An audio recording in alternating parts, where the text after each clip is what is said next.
अस्सलाम वालेकुम and hello everyone. क्या हाल है? सब खैरियत से हैं? यहाँ अमेरिका में रहते हुए मुझे काफ़ी टाइम हो गया, काफ़ी साल गुजर गए और इन सालों के अंदर बहुत सारी चीज़ों के हवाले से बहुत सारी ऑब्जर्वेशंस हुई, बहुत सारी चीज़ों के हवाले से नई इन्फॉर्मेशन मिली। खासकर अगर मैं हलाल हराम कंसिडरेशन के हवाले से बात करता हूँ या हराम एलिमेंट्स की पॉसिबिलिटी के हवाले से बात करता हूँ कि किन प्रोडक्ट्स के अंदर या किन चीज़ों के अंदर हराम एलिमेंट्स की पॉसिबिलिटी हो सकती है, उसमें खाने पीने की चीज़ों के हवाले से अगर हम बात करें तो उन चीज़ों के हवाले से बहुत सारी चीज़ें पता चली, बहुत सारी चीज़ों के हवाले से इन्फॉर्मेशन मिली जो चीज़ें यहाँ आने से पहले नहीं मालूम हुआ करती थी। ऑब्वियसली उन सारी चीज़ों के हवाले से एक्सपीरियंसेस नहीं थे या नॉलेज नहीं थी। यहाँ आने के बाद जब उन चीज़ों से वास्ता बढ़ा, उन चीज़ों के हवाले से रिसर्च की तो बहुत सारी चीज़ें पता चली और इसी वजह से मैंने हराम एलिमेंट्स की पॉसिबिलिटी के हवाले से, हराम इंग्रेडिएंट्स की पॉसिबिलिटी के हवाले से मुख्तलिफ प्रोडक्ट्स के अंदर मैंने कुछ वीडियोज़ बना के पहले शेयर की। आई वुड से कि काफ़ी सारी वीडियोज़ के अंदर मैंने इन चीज़ों के हवाले से बात की है और उसमें चीज़ के अंदर हराम इंग्रेडिएंट्स की पॉसिबिलिटी होना या किसी हराम एलिमेंट की पॉसिबिलिटी होना, ये भी एक टॉपिक रहा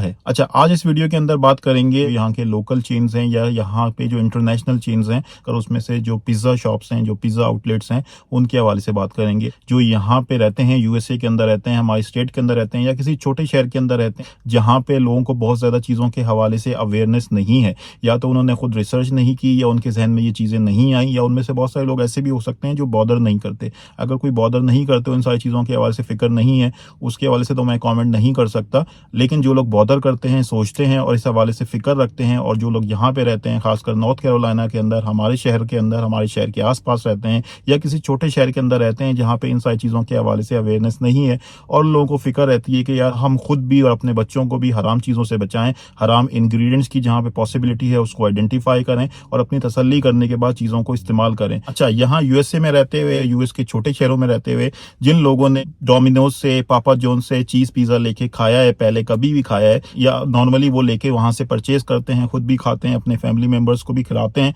तो मेरे ज़हन में इस हवाले से कुछ चीज़ें हैं, कुछ सवालात हैं। वो इस वीडियो के अंदर मैं आपके सामने कुछ सवालात रखूँगा और उसके बाद आप खुद सोच सकते हैं, खुद इवैल्यूएट कर सकते हैं और आपके पास रिसर्च का ऑप्शन भी मौजूद है और उलमा इकराम से राय भी ले सकते हैं जिनको इस हवाले से पता है। अच्छा, जो सबसे मेन और बुनियादी क्वेश्चन है इस हवाले से वो ये है कि क्या आपको पता है कि चीज़ के अंदर भी हराम इंग्रेडिएंट की पॉसिबिलिटी हो सकती है और चीज़ भी जो है वो हराम हो सकती है? तो सबसे पहला सवाल ये है। अगर आपको नहीं पता तो मैं आपको इसका जवाब दे सकता हूँ कि चीज़ के अंदर भी हराम इंग्रेडिएंट की पॉसिबिलिटी हो सकती है और चीज़ भी हराम हो सकती है, क्योंकि ये डिपेंड करता है कि चीज़ के अंदर जो एंजाइम्स हैं, उसके अंदर जो रेनेट यूज़ हुआ है वो एनिमल डेराइव्ड है या वो माइक्रोबायल है और वो प्लांट बेस्ड है। उसके बाद फिर दूसरा सवाल इसमें यह आता है, जो चीज़ पिज़्ज़ा आपने डोमिनोज से या पापा जॉन्स से लेके परचेज किया है, उसके अंदर जो चीज़ उन्होंने यूज़ की है, क्या वो ऐसी चीज़ तो नहीं है जिसके अंदर हराम इंग्रेडिएंट इस्तेमाल हुआ है या उसके अंदर एंजाइम्स और रेनेट ऐसे इस्तेमाल हुए हैं जो एनिमल डेराइव्ड हैं,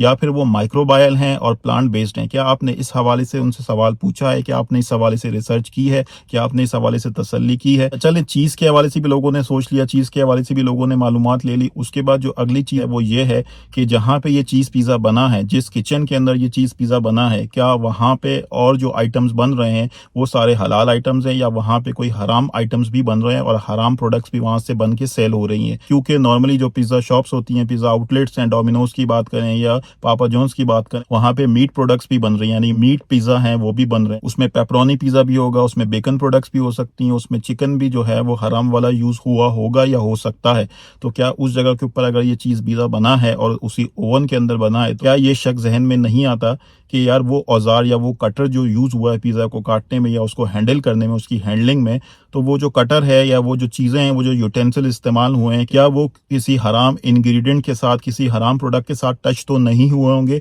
या वही कटर्स, वही यूटेंसिल वो हराम प्रोडक्ट के ऊपर तो इस्तेमाल नहीं हुए और इन लोगों ने उसी कटर को पहले वहाँ इस्तेमाल किया, उन्हीं चीज़ों को पहले वहाँ इस्तेमाल किया और उसके बाद फिर इस पिज़्ज़ा के साथ भी उसको टच कर लिया। और फिर ओवरऑल आखिर में एक दो क्वेश्चंस वो ये हैं कि किसी ऐसे किचन के अंदर बनी हुई चीज़ इस्तेमाल करना जहाँ पे ऑलरेडी हराम प्रोडक्ट्स की अवेलेबिलिटी है, जहाँ पे हराम प्रोडक्ट्स भी बन रही हैं और जहाँ पे कुछ ऐसे टूल्स भी हैं, यूटेंसिल्स भी हैं जो हराम प्रोडक्ट्स के साथ जिनका कनेक्शन हो सकता है, जो टच हो सकते हैं हराम प्रोडक्ट्स को, उस किचन के अंदर बनी हुई चीज़ इस्तेमाल करना, चाहे वो हलाल ही क्यों ना हो, ये आपके लिए एक्सेप्टेबल है? क्या हमारे पास कोई और ऑप्शंस मौजूद हैं, क्या हमारे पास ऑल्टरनेटिव मौजूद हैं, क्या हमारे पास कोई ऐसी पाकिस्तानी शॉप्स हैं जहाँ पे इन सारी चीज़ों का ख्याल रखा जाता है और जहाँ पे हमें प्रॉपर हलाल प्रोडक्ट्स मिल जाती हैं और सारे आइटम वहाँ पे हलाल बन रहे होते हैं। और क्या उन पाकिस्तानी आउटलेट्स को, उन पाकिस्तानी शॉप्स को भी इन सारी चीज़ों के हवाले से पता है और वो इन सारी चीज़ों का ख्याल रखते हैं। ठीक है यार, तो कोई कंक्लूजन ड्रॉ नहीं करना, मकसद सिर्फ आपके सामने कुछ कंसर्न्स हैं, कुछ प्रॉबिंग क्वेश्चंस हैं जो इन सारी चीज़ों के हवाले से डाउट क्रिएट करते हैं, वो मैंने आपके सामने रख दी है। अब आप खुद जाके अपने दौर पर रिसर्च कर सकते हैं, फर्दर इन्फॉर्मेशन ले सकते हैं और इसके हवाले से सोच सकते हैं और इसको बेहतर इवैल्यूएट करने की कोशिश कर सकते हैं और फिर जो आपको समझ में आता है वो आप अपने लिए फैसला कर सकते हैं। ठीक है, तो that's it from my side. Thank you very much. Goodbye. अल्लाह हाफिज।